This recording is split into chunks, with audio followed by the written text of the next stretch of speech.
क्या आता है? गांधी जयंती आता है। सबके मन में गांधी जयंती आता है, मेरे मन में भी आता है। पर आज जिस व्यक्ति की बात करेंगे, इनका जन्म भी 2 अक्टूबर को हुआ था। कौन है ये व्यक्ति? ये है लाल बहादुर श्रीवास्तव। लाल बहादुर शास्त्री श्रीवास्तव, हाँ श्रीवास्तव। 12 साल के जब ये थे, इन्होंने अपना सरनेम श्रीवास्तव को त्याग दिया था, क्योंकि ये डीपली इंग्रेन था इनके मन में कि मैं कास्ट सिस्टम के अगेंस्ट रहना चाहता हूं। अगर एक भी आदमी को अनटचेबल हमारे देश में कहा गया तो भारत, पूरे के पूरे भारत को शर्म से अपना सर झुकाना पड़ेगा। ये छोटी हाइट के थे पर बड़ा टॉल स्ट्रेचर था इनका। ये लाल बहादुर शास्त्री, इनको शास्त्री टाइटल ग्रेजुएशन कंप्लीट होने के बाद ऐसे टाइटल दिया गया था जब इन्होंने ग्रेजुएशन कंप्लीट करी, क्योंकि ये बहुत जबरदस्त स्कॉलर थे। स्वतंत्रता के लिए भारत की बहुत मेहनत करी। लाल बहादुर शास्त्री की कुछ अद्भुत बातें आपको बताऊंगा। ये वीडियो आप खुद भी नहीं छोड़ पाओगे, मैं क्यों बोलूं, आप इसको मत छोड़ो। इन्होंने ग्रीन रेवोल्यूशन तो किया, हरित क्रांति पंजाब हरियाणा उत्तर प्रदेश में, वो सब तो किया ही किया। ये 7 बार अरेस्ट हुए, 9 साल खुद जेल में रहे, और जब ये रेल मंत्री बने थे इतना सिंसियर कि गलती से एक एक्सीडेंट किया हुआ, इन्होंने तुरंत रिजाइन दे दिया। आज के नेता भी बोलते हैं कि इनका यही जेस्चर वॉल्यूम्स में इनके बारे में सब कुछ कह देता है कि इनकी महानता और इनकी इंटेग्रिटी कैसी है।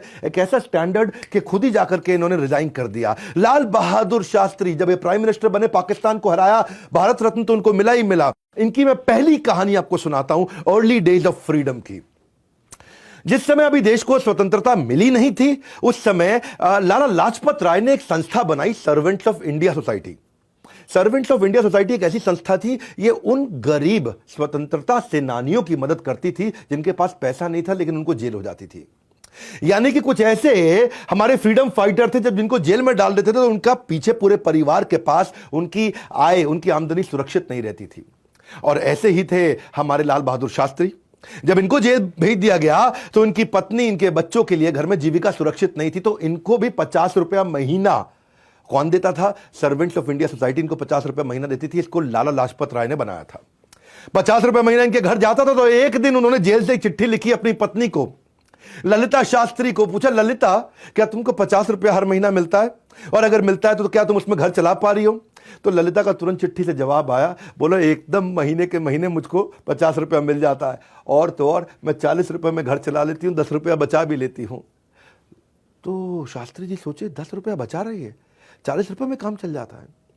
शास्त्री जी मुस्कुराए, तुरंत सर्वेंट्स ऑफ इंडिया सोसाइटी को चिट्ठी लिख दी। बोला मेरा काम 40 रुपये में चल रहा है, ये 10 रुपया घटा करके आप बाकी 10 रुपये किसी और जरूरतमंद को दे दीजिए। ये थे लाल बहादुर शास्त्री। ये इनकी एपिटोम ऑफ इंटेग्रिटी। इतने ईमानदार थे। जिस समय जेल में थे ना ये अंग्रेज, उस समय शासक थे हमारे देश में, इनको पता चला कि इनकी बेटी बहुत बीमार है, इतनी बीमार है कि हो सकता है वो शरीर ना छोड़ दे।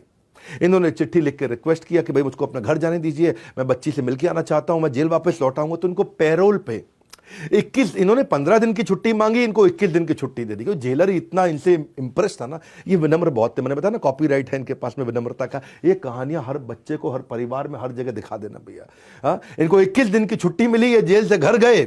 जैसे ही जाकर के बेटी को गले लगाया, बेटी के पास बैठे, थोड़ा मुस्कुराई बेटी इनको देख करके, और उसके बाद बेटी ने शरीर छोड़ दिया। उसी दिन शरीर छोड़ दिया। ये तुरंत गए, उनके लास्ट राइट्स जिसको बोलते हैं, उनका अंतिम संस्कार अपनी बेटी का किया। आंसू बहाए, सब बहुत दुखी थे, क्योंकि बेटी से मिलने के लिए इनको छुट्टी दी। अब बेटी का तो देहांत ही हो गया। तो घर लौटते हुए अपनी पत्नी को रास्ते में बोले कि अब मैं जेल वापस जा रहा हूं। तो पत्नी ने बोला 21 दिन के लिए आए हो, कुछ दिन तो हमारे साथ रह लो आप।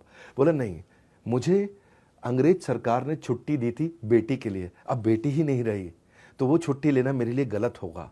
मुझे तो ईमानदार रहना है ना, मैं ईमानदारी से ही जीवन जीना चाहता हूँ। और ये वापस लौट गए। खूब उनके पड़ोसियों ने, रिश्तेदारों ने रोका, ये माने नहीं। ये वापस जेल लौट गए। और जब जेल गए तो वहाँ के जो जेलर थे उन्होंने खुद ही कहा कि आप 21 दिन रह सकते हैं, हमने आपको 21 दिन की छुट्टी दी है।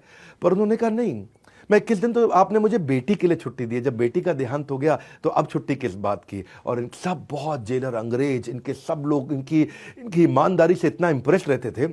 ये कहते थे स्वतंत्रता की रक्षा केवल सैनिकों का कार्य नहीं है, इसके लिए पूरे देश को मजबूत होना है। लिए थे लाल बहादुर शास्त्री।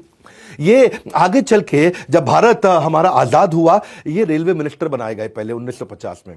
जब ये रेलवे मिनिस्टर बनाए गए, इनकी एक कहानी सुनाता हूं, लोली बट नॉट लोनली। ये मैंने कहानी को टाइटल दिया, बहुत सुंदर कहानी, आपको अच्छा लगेगा। लोली मतलब बिल्कुल लो रहते थे, बिल्कुल विनम्र, नीचे झुक के रहते थे, पर लोनली नहीं थे। हजारों लाखों लोग इनके, करोड़ों इनके साथ रहा करते थे। लाल बहादुर शास्त्री, ये जब इनकी स्पीच थी, मुगल राय रेलवे स्टेशन पे थी। ये मुगल राय जंक्शन है एक, आप जानते हैं मुगल राय जंक्शन जो था, ये वहीं के रहने वाले भी थे। तो उस स्पीच में जब ये स्टेज पे चढ़ने लगे तो उन्होंने देखा कि पूरी भीड़ के अंदर इनकी मां भी खड़ी थी। तो ये स्टेज पे चढ़े ही नहीं, ये पीछे से गए, अपनी माँ को बुलाया और स्टेज के पीछे ले गए और बोला, माँ कैसी हो, ठीक हो, तुम्हारे तो घुटने में दर्द है ना। माँ बोली हाँ। बोले अरे यहाँ मत रुकना। माँ बोली क्यों? अरे यहाँ पे मंत्री जी आने वाले। बोले कौन से मंत्री? वो रेल मिनिस्टर आने वाला है, आप निकल जाओ यहाँ से, भीड़ भाड़ हो जाएगी, कहीं चोट वोट लग जाएगी अपनों। तो माँ को लौटाया, वापस आए, स्टेज पे खूब स्पीच वीच दी, उतर के जाने लगे। तो पत्रकार ने देख लिया, उनको रोका, बोला आपकी माँ को आप पीछे ले गए, फिर माँ को लौटा दिया, फिर स्पीच देने आए, क्या हुआ? तो बोले मेरी माँ को ना अभी तक पता नहीं है कि मैं रेल मंत्री हूँ, तो मैं चाहता था कि वो चुपचाप चली जाए। उनको लगता है मैं रेलवे के अंदर एक छोटा सा सरकारी मुलाजिम हूँ, एक छोटी जूनियर नौकरी करता हूँ। तो बोला बता देना चाहिए था, वो कितना गर्वित महसूस करती, मेरा बेटा मिनिस्टर है। बोले वो ठीक है, लेकिन I didn't wanted my mother to get arrogant. मैं नहीं चाहती उनके अंदर अहंकार आ जाए। हाँ, क्योंकि हो सकता है मुझे को वो कोई ना कोई काम रेकमेंड करे, किसी इंसान को रेकमेंड करे जिसको मैं बाद में मना नहीं कर पाऊंगा और वो मेरे लिए बहुत तकलीफ हो जाएगी।